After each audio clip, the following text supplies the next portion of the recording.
asalaamaaleykum ñu ngi leen di nuyu bu baax a baax di leen ziyaare fas yéene wax ak suñu mbokk sénégalais yi ci violence bi nga xamante ni moom la Macky Sall ak ñi mu àndal nekkee di semer la terreur ci Sénégal bëgg intimider sénégalais yëpp noppiloo leen wane ne ñoom daal kenn waru leen a contre ñëpp dañoo war a ànd ak ñoom ba tax na léegi fu mu nekk nii ils sont devenus plus violents violence ku ko xam ñoom nga ko xamee voilà mais ils sont devenus plus violents lu waral nag ñu gën a violent mooy ils sont plus populaires nit ñi bëggatuñ leen amuñ bayre nit ñi dañoo doyal ci ñoom léegi nag ñu ne loolu du fi amee nit ñi danañ leen bëgg par force ba tax na léegi képp koo xamante ni da ngay jóg pour contre leen rek dañuy utiliser violence pour dal ci sa kaw pour jéem la faagaagal wala néewal la doole wala jéem la tëj ci kaso bi jàpp la tëj la arbitrairement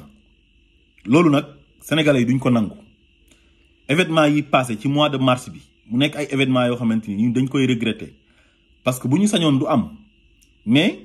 dafa am lu ko waral lu yëngu la ko yëngal moo ko ëpp doole su meloon ni mu war a mel moom Macky Sall ak ñi mu àndal considérer nit ñi comme ay nit opposants yi mu xam ne ñii dañoo war a opposé wu parce que nous sommes dans un pays de démocratie bañ di nekk di teg ay opposants deal pour bëgg leen a tëj ci kaso bi gannaaw bi mu ko defee ñaari nit mu jikko mu ñëw di ko ñetteel ci Ousmane Sonko su fekkoon ne dafa jàppee Ousmane Sonko comme nawleem jàppee Ousmane Sonko comme opposant xam ne Ousmane Sonko bu koy attaqué daf koy attaqué ci gestion yam nga xamante ni loolu ñun ñëpp ñoo ko bokk ku mu neex nga fal sa président bu pare mais di gëstu lu muy def soo gisee ne lu muy def jaaduwul mais nga dal ci kawam mais l'essentiel mooy nañ ko wax ci yar ak teggin mais Ousmane Sonko masul dugg ci vie privée Macky Sall masul dugg ci vie privée ñi ànd ak Macky Sall mais ñoom gis nañ ne bu ñuy attaqué Ousmane Sonko sax ci vie privée am la ñuy dugg violence verbale violence physique parce que il recrute des nervis maintenant les marrons du feu yàgg na depuis bi ñu nekkee ci nguur gi ba léegi dañoo am milice am ay gros bras yoo xamante ni dañ leen di recruter te recruteurs yi xam nañ leen di leen jox ay ngànnaay pour ñuy dal ci sénégalais yi nga xamante ni bokkuñ ak Macky Sall gis-gis loolu nag mënta nekk te dinañ leen xamal ne nous sommes pas peureux ñun duñ ay tapet ñun ñëpp ay góor lañ man leen fay nekk ne kenn du ñàkk ànd ak Macky Sall gis-gis mais yéenee ñan Macky Sall du yàlla du yonantu yàlla sax am na ñoo xamante ni bokkuñu ak moom gis-gis am na ñoo xamante ni bokkuñu ak yonantu bi gis-gis gëmuñ yàlla gëmuñ yonantu bi te yàlla moo leen bind léegi yéen ngeen ne kenn du fi nekk di ñàkk gëm Macky Sall tax ngeen recruter seen ay nervi am na nag foo xamante ni mbir mi bu fa tollee on va pas se laisser faire sénégalais ñàkkuñ fayda ñàkk fayda goo xamante ni seen ay moromu sénégalais comme ñoom nekk ay góor comme ñoom ñoo xam ne duñ ay policier duñ ay gendarme yoruñ maintien de l'ordre ba pare yore ay yet ak ay jaasi di wër ci biir Sénégal di dóor nit ñi def nañ ko Guy Marius Sagna bërki démb loolu nag am na ñoo xam ne duñ ko nangu Guy Marius Sagna dafa nekk koo xamante ni nitu jàmm la waaye góor la comme yéen te ëpp leen ko doole bu armé wu woon ànd ak yéen ci violence bi ngeen doon oote ku noon bakkan mën na fa rot te su boobaa mën na nekk yéen mën na nekk moom te loolu ñun gënaluñu mieux vaut ngeen oote jàmm ci dëkk bi mënu leen a ñëw ñu jox leen dëkk bi ba pare ngeen censé pour sécuriser Sénégalais yi ba pare ngeen di oote violence parce que seen nguur dafa jeex Sénégalais yi bëggatuñu leen ngeen indi violence boo xamante ni kenn xamul ban façon violence la nekk nervi nag mooy yaradal maanaam jur doomi nervi mooy yaradal jur mu ne léng nekk nervi laa la wax loolu mooy yaradal waaye jur mu dee du yaradal parce que ñàkk jom mënul weesu nga nekk góor war a dem liggéey di ñaqal sa bopp pour am sa doole dem war a liggéey di ko jëriñoo mu nekk liggéey boo xam ne liggéey bu lay jëriñ la liggéey bu ko jar la nga utiliser foofu sa doole wala nga jël sa doole di ci jàppale sa yaay ak sa baay ak sa ay mbokk ci loo xam ne yàlla bëgg na ko lu dut sa ay moroomu góor comme yow sàcc sa xaalisu réew jël ci xaalis boobu ñu sàcc di la ci fay 15 000 francs pour ngay dal ci sa ay compatriotes ku ñàkk jom dëgg mooy def loolu vous êtes des lâches les nervis ku nangoo nekk nervi mooy ku ñàkk jom nga dégg nañ nag ne ñu ngi recruter gendarmerie ak police te am na ñoo xam ne defuñu armée police mën nañ la recruter te doo jaar armée mais gendarmerie obligation la pour nga jaar armée te dégg naa seen recrutement yi nii am na ñoo xam ne mosu ñoo def armée am na nag ñu wax ne ci nervi yi nekkoon ci manifestation yi di dóor nit ñi jël nañ ci pour recruter leen pour bu manifestation amee parce que ñoom dafa mel ni dañuy waajal deuxième vague parce que seen gars yi génn nañ menacé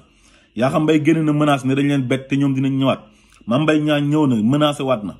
te Macky Sall mu ngi noppi kon loolu neex na ko moom it mu ngi continuer di menacé moom mi nga xamante ni moom mooy président de la république ñu dénk ko réew mi mu war a oote jàmm ootewul jàmm su ootee leneen lu dul jàmm nag sénégalais ils vont pas se laisser faire kenn ootewu fi violence man du ma oote violence man su ma sañoon Sénégal jàmm rek moo fay am mais ñi nga xamante ni ñoom lañ dénk réew mi ñu war a protéger sénégalais yi ñoom ñooy ñëw di dal ci kaw sénégalais yi gendarmerie nekk fi police nekk fi yore maintien de l'ordre bi ba pare di leen seetaan ñoom nekk complice su état bi wala complice su Macky Sall ak ñi mu àndal ñuy dal ci kaw sénégalais yi di leen dóor loolu am na ñoo xam ne duñ ko nangu de am na ñoo xam ne soo nekkul policier nekkoo gendarme boo utiliser violence seen kaw dañuy utiliser violence te su boobaa du neex am na réew yu bëri yu tàkk ci Afrique lii moo ko indi fa ay guerre civile balaa boobu nag ñu ngi artu kilifa diine yi di wax ak ñoom ñu jël seen ay matuwaay ñu tirer la sonnette d'alarme ñu artu parce que ku artuwul di nga atte parce que lii mënta continuer mais lii politique jaru ko lii nguur jaru ko bëgg a nekk ci nguur ba faw ak bëgg a xañ benn doomi aadama nguur tax yow nga ne fii kenn du fi wax ku génn ne ànduma ak Macky Sall nga ne di nga ko dóor fii lañ téye Guy Marius Sagna mi nga xamante ni ñaniñ la dem di jàppale ay moroomu compatriotam yu am problème mu suuf ñu ne ko waroo faa ñëw jël seen ay nervi ñu ne Maguette seen maire Malicounda moom moo recruter nervi yooyu noonu ñu dal ci kawam xotti ay yére mal mëne ko loolu dafa ñaaw te kenn koo xamante ni àndul ak ñoom bu ko defoon tey jàpp nañ ko ba tëj ko ci kaso bi lii mënta continuer li ngeen bëgg a installer Sénégal loolu mënta nekk c'est impossible au Sénégal Sénégal bi ñu koy jox Macky Sall dañ ko jël jox ko dëkk boo xam ne dëkk bu stable la kon moom mënul indi instabilité ci Sénégal te li tax mu nar a indi instabilité bi moom ñu mu àndal mooy nguur gi ñu nekk lañ wax ne duñ ko bàyyi mooy Ousmane Sonko lañ bëggut a teg bët ak ñi ànd ak Ousmane Sonko loolu c'est impossible mënta nekk Sénégal moomu leen ko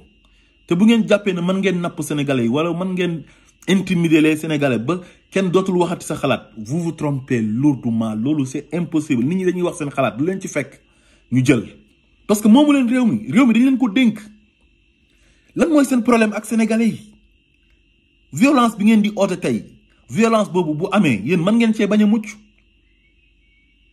réew mi dañ leen ko dénk pour ñaari mandat bi mu ngi waaj a jeex 3 ans moo ci des defal sa 3 ans yi des nga def ko ci jàmm sortir par la grande porte mais leneen loo fi defut leneen loo fi oote soo jàppee ne violence moo la mën a may li nga bëgg mbir mi bu amee doo ci mucc ñu nga àndal duñ ci mucc du ay menace nag du dara waaye ñun jàmm lañ bëgg te suñ sañoon yow mi nga xam ne yaa jiite réew mi yow yaay oote jàmm parce que cohésion nationale bi ak cohésion sociale bi yow yaa ci war a jiitu yaa ci war a njëkk waaye pour poste rek poste nekk président poste présidentiel nga xam ne c'est éphémère pouvoir temporel dafay jeex jaral la lii te am ay président yu fi jaaroon yàgg ci nguur mais dañ leen a mujj sax dóor bal ñu dee dañ leen a rey am ay buur yu fi nekkoon yoo xamante ni dañ doon semer la terreur nekk ay dictateurs yu bon kenn du sëqat kenn du wax ñooñu anañu seen nguur jeex na kon rafetal ko Ousmane Sonko mii nga jël def ko ennemi loolu dafa war a deñ Ousmane Sonko du sa ennemi Ousmane Sonko sa opposant la li muy def droit yam la masula attaqué personnellement bu lay attaqué dafay attaqué sa gestion te gestion bi nag sénégalais bu nekk am nga droit nga dugal ci sa loxo nga wax ci réew mi ni muy doxee parce que ñun réew mi ñoo ko bokk ñun ñëpp amul benn sénégalais bu ëppale moromam ci réew mi. Guy Marius Sagna wane ne exemple boo xamante ni yéen da ngeen a waroon a sax rus parce que da ngeen ko aw ci violence da ngeen ko bëggoon a provoquer pour jéem ko gaañ wala jéem ko coller motif pour xool ni ngeen koy jàppaatee tëj ko ci kaso bi. parce que bu Macky Sall toogee ba léegi da koy jàpp di ko tëj te mosu kaa tëj bu légal ay tëj yu arbitraire la koy tëj provoquer ngeen ko uyu siwu leen ci violence bi yëkkati ay loxoom mais yéenee ñan pourquoi cette violence police ak gendarmerie sax amuñ droit dóor kenn lu dul dañoo nekk ñoom ci danger ñu waa ji di leen menacer wala dara mais da ngeen a foog ne Sénégalais yi dañuy toog di xoole ngeen yore seen ay nervi ñoom ñu yore ay ngànnaay di wër ne dañuy dóor Sénégalais ñuy toog di seetaan. mënuñ fi kenn ëppuñ fi kenn doole nuñ mën a demee salle entraîné noonu lay gars yi demee salle di entraîné nuñ amee kàttan noonu la gars yi amee kàttan ay góor lañ nit ñi di ay góor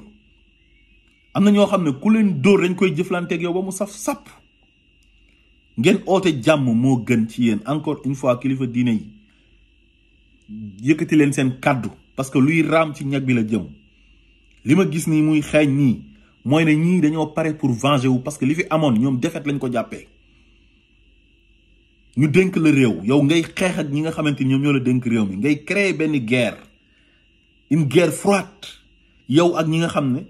ñoom nga jiite yow ñu dénk la ñooñu pour nga gérer seen sécurité nga leen di déclarer la guerre pour mbiru politique rek pour des fins politiques ku génn ci gaayu Macky Sall yi saaga Macky du wax dara. moom it bu génnee di menacer génn na fi di menacer nit ñi ci réseaux sociaux yi naan damay réguler réseaux sociaux yi ah président bu am jot rek mooy nekk naan day bàyyi xel ay réseaux sociaux dafa war a def ci boppam bi ne moom du yàlla du yonantu du buur ci république lañ nekk dañ kaa dénk réew mi nit ñëpp duñ ànd ak moom dafay am ñoo xam dañuy ànd ak moom am ñoo xam dañoo am droit ne ànduñ ak moom am ñoo xam dañoo am droit am ambition pour toog ci siège bi mu toog ginnaaw bu fa jógee te loolu bu ñuy sañoon nag ci démocratie lañ koy teg mu nekk ay alternance yoo xamante ni yu jaar yoon la Sénégal référence la war a doon référence la mos a doon ci sous-région bi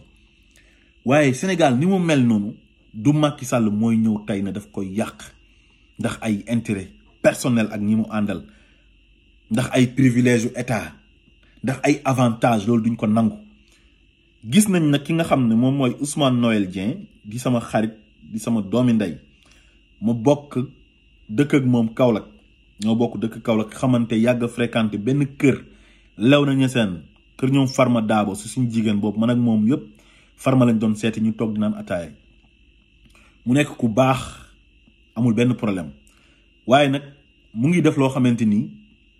tegu ko ci yoon tey tegu ko ci yoon ëllëg yow yaay kan ba Pape Djibril Fall du toog di contre Macky Sall Pape Djibril Fall su ko neexee mu ñàkk ànd ak Macky Sall